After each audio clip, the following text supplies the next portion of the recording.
కలవారై ఉండి తగు మాత్రము వస్త్రముల చేతనే గాని జడలతోనైనను బంగారంతోనైనను ముత్యములతోనైనను మిగుల వెలగల వస్త్రములతోనైనను అలంకరించుకొనక దైవభక్తి గల వారమని చెప్పుకొను స్త్రీలకు తగినట్టుగా సత్క్రియల చేత తమ్మును తాము అలంకరించుకొనవలెను.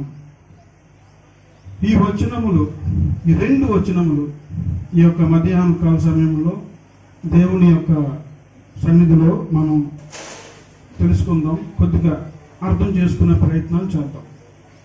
అపోస్తలుడైన పౌలు తిమోతికి ఈ ఉత్తరం రాస్తున్నాడు. తిమోతికి దేని వల్ల ఈ ఉత్తరం రాస్తున్నాడు అంటే, ఎఫెసు అనే సంఘం, ఒక చర్చ్, ఎఫెసు అనే ఊరిలో చర్చ్ ఉంది. ఆ సంఘంలో స్త్రీలు అందరినీ అపోస్తలుడైన పౌలు చూసినప్పుడు ఆ స్త్రీలు ఇప్పుడు మనం ప్రస్తుత కాలంలో చూసుకున్నట్టయితే విపరీతమైన మేకప్, విపరీతమైన వస్త్రధారణలు, విపరీతమైన అలంకరణ, ఈ దైవభక్తి మంచి స్త్రీలు సాత్వికమును దేవుని గుణమును చూపించవలసిన వాళ్ళు ఎలా అంటే చర్చిలోనే ఉంటున్నారు, చర్చికే సేవ చేస్తున్నారు, కానీ విపరీతమైన ఆ యొక్క వస్త్రధారణలతో కూడి దేవుని నామమునకు ఎంతో విరుద్ధమైన కార్యములు చేయడం వలన అపోస్తలుడైన పౌలు తిమోతికి ఉత్తరం రాస్తున్నారు. తిమోతి, మీ సంఘంలో ఉన్న స్త్రీలను నీవు ఎలా ఉండాలి అనే ఇన్స్ట్రక్షన్స్, అనేక సూచనలను అపోస్తలుడైన పౌలు తిమోతి గారికి రాయడం జరుగుతుంది.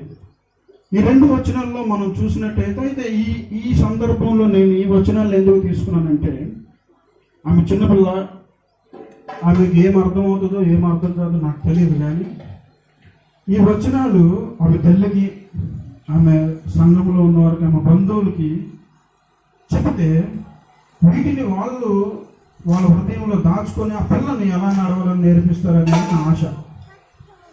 ఎందుకంటే సారవంతంగా లేని భూమి, అది పండుద్దో లేదో తెలియని భూమిలో మన విత్తనాలు వేసినా అది వృధా.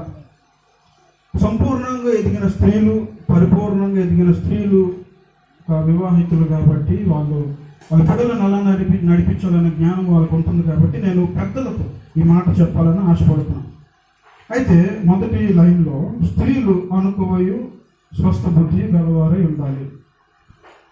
అనుకోవయు అంటే తగువులు, తలనొప్పులు పడకుండా సమాజంలో దేవునికి అనుకోగా, సంఘమునకు అనుకోగా, తల్లిదండ్రులకు అనుకోగా బ్రతకాలి. అలా తల్లి సంఘంలో ఉన్న వాళ్ళు కూడా బిడ్డకు సహాయం చేయాలి. మంచి బుద్ధి కలిగి అంటే లాస్ట్ చేయాలా అంటే చదువుకొని మంచిగా ఎక్కడ పడితే అక్కడ వెళ్ళి ఆడుకో